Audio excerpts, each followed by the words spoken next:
गुरु प्यारी साध संगत जी, ये साखी महाराज जगत बहादुर जी के समय की है। साध संगत जी, एक सत्संगी ने बताया था कि एक बार किसी सत्संगी ने महाराज जी से पूछा कि महाराज जी, लड़की की शादी करनी है, कृपया आप हमें कोई शुभ मुहूर्त बताएं।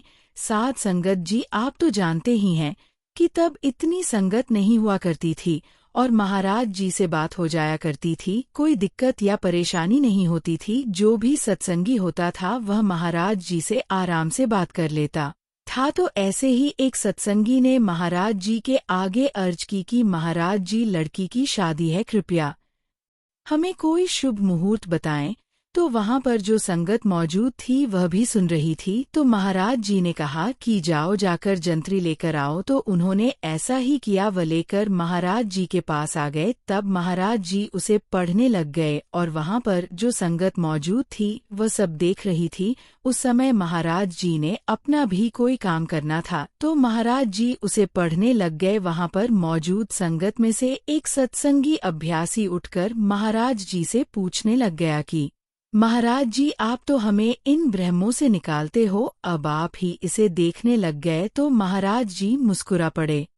महाराज जी ने कहा कि मैं देख रहा था कि सबसे बुरा समय इसमें कौन सा बताया गया है, मैं वही ढूंढ रहा था ताकि उसी समय में मैं कोई अपना काम कर सकूं। तो वहां पर मौजूद संगत आश्चर्यचकित रह गई कि महाराज जी ये क्या कह रहे हैं।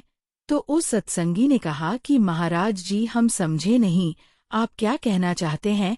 तो महाराज जी ने कहा कि भाई, आप लोग शुभ मुहूर्त देखकर काम करते हो, मैं कोई अशुभ मुहूर्त ढूंढ रहा था ताकि उसमें कोई कार्य किया जाए और आपका जो भ्रम है उसे दूर किया जाए। उस समय आप जी ने संगत को कहा कि सत्संग में कितना समझाया जाता है कि हमें इन बातों में नहीं पड़ना, लेकिन हम फिर भी इन सब बातों में पड़ जाते हैं।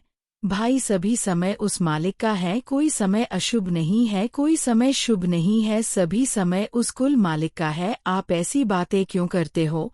उसने कोई भी बुरा समय नहीं बनाया, उसने सब अच्छा ही बनाया है। ये तो हम बना लेते हैं कि ये समय अच्छा नहीं है, वह समय अच्छा नहीं है, जबकि ऐसा कुछ भी नहीं है। मालिक ने सब कुछ अच्छा ही बनाया है। हमें इन सब बातों से ऊपर उठकर उस कुल मालिक से जुड़ना है और उस एक की भक्ति करनी है। गुरु प्यारी साध संगत जी, हम आपके लिए ऐसी ही रूहानी साखियां लेकर आते हैं। ऐसी ही साखियां रोजाना सुनने के लिए हमारे चैनल गुरु के द्वार को सब्सक्राइब करें। राधा स्वामी जी।